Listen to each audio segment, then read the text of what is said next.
Today, we become legends.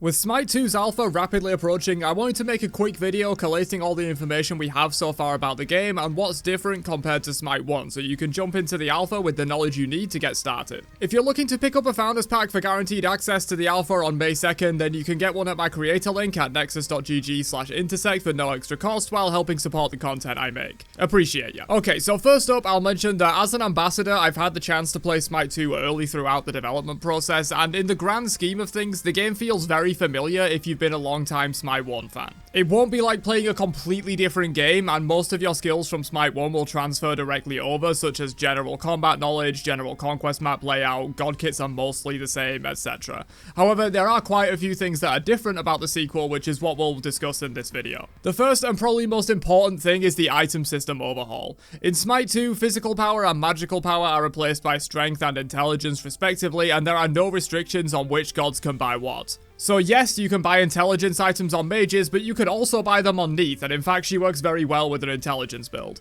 Each god will be different in how they scale with either stat, like Chak for example does most of his damage via strength, like on his auto attacks and abilities, but has intelligence scaling on his heal and the protections from his 2. Intelligence Chak was actually pretty broken in a lot of the playtests I took part in, whereas a god like Kukulkan will scale entirely with intelligence, and there's basically no point in building strength on him. Anubis is mostly the same, but the newly added damage component of his stun actually scales with strength, so do you really want to build strength on him? Probably not, but it's an option. It's definitely a spectrum in terms of who builds which stat and which gods can work hybrid, etc. When the alpha fully launches on May 2nd and my NDA is lifted, I'll have way more videos coming out covering exactly which gods are mainly strength based, which are mainly intelligence based, and which can work as hybrid. But just be prepared to be confused by and experiment with the new item system once you hop into the alpha. If you're looking for advice and a place to ask questions on this stuff though, definitely hit up my Discord server linked below. There are a handful of items that are almost directly ported over from Smite 1, such as Chronos Pendant and Gladiator Shield, though Glad Shield is under a different name in Smite 2.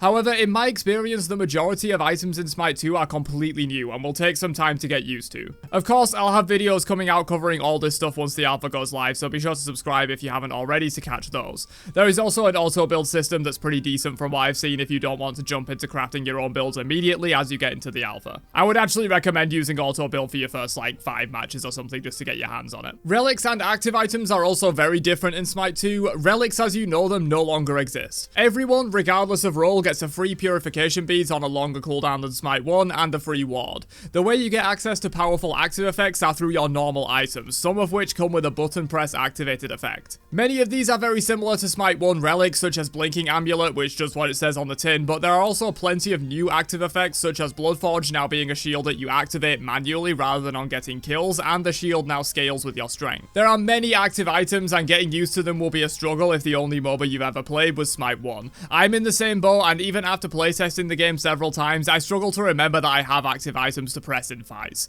Once the alpha launches though and I can play more consistently, I expect active items to become as natural as pressing my relics in Smite 1. Just be ready to either make a build that doesn't include active items to start off with, or maybe has just one, or be ready to forget the fact that you have them for a few sessions before you get used to it. Hi-Res have made a point of full passive item builds being possible if you don't want to use active items, but if you want to take Smite 2 seriously in any capacity, I would recommend ripping the band-aid off and just trying to get used to them, as some of these are really powerful, and I have no doubt that most, if not all, of the meta builds going forward in Smite 2 will have at least one active item in there. Okay, but moving on, I'll just quickly mention that this will be a true alpha. It's not one of those situations where the game is ready for release and you're basically buying early access. The game is still very rough around the edges from my experience testing it, and while there is still a bit of time for polish to be added before the alpha launches, and I expect the alpha build to be much more polished than what we've played with, still expect some jank and bugs in this phase of the game's launch. It's not a final build of the game by any means. You are truly testing the game, not just playing it early. Also, given the game is in such an early state, there will be a fairly limited god pool of gods to choose from in the alpha. The team have stated they plan to have 50 gods implemented at the full launch of the game, but at the moment, this is the list of gods currently implemented. Anhur, Anubis, Athena, Bacchus, Bellona, Cernunnos, Chak, Fenrir, Kukulkan, Loki, Neith,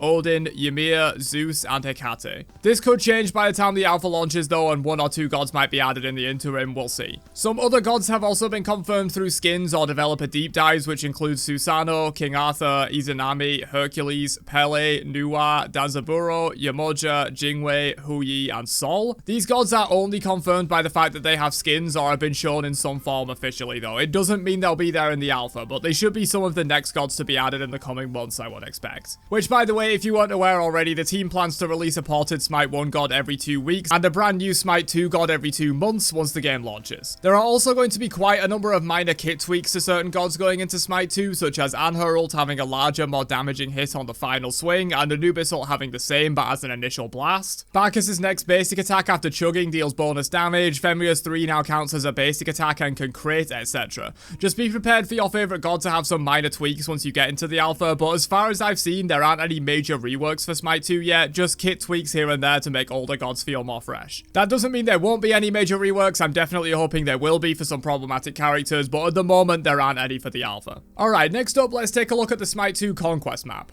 On the whole, the map is very familiar. It's of course still a 3-lane map with a large jungle, 2 towers in each lane, then a Phoenix, then a Titan. The map is roughly the same size in general. Fire Giant is still present, but with a refreshed attack pool, and his buff now gets stronger every time he's killed rather than just turning on EFG at 30 minutes. Gold Fury is still present, but with slightly different effects that now grant permanent buffs to your entire team based on which Gold Fury it was. The first one doubles your out of fountain movement speed permanently, the second one makes nearby minions to your allies take less and deal more damage, and after that it becomes the Ancient Fury for the rest of the match, which disables enemy towers and phoenixes for 3 minutes when taken. Jungle camps are also getting a bit of an overhaul for Smite 2. The buffs present are still red, blue, purple, and speed. Green buff is gone in Smite 2, rest in peace, but some of the remaining buffs do have different effects. Speed buff remains basically the same, but red buff now gives a damage over time effect to all of your basic attacks and abilities. Blue buff gives protections every time you damage an enemy god with an ability and has CDR back on it. And purple buff gives a strength and intelligence boost aura around you, so probably purple is back to being for support since green buff doesn't exist anymore.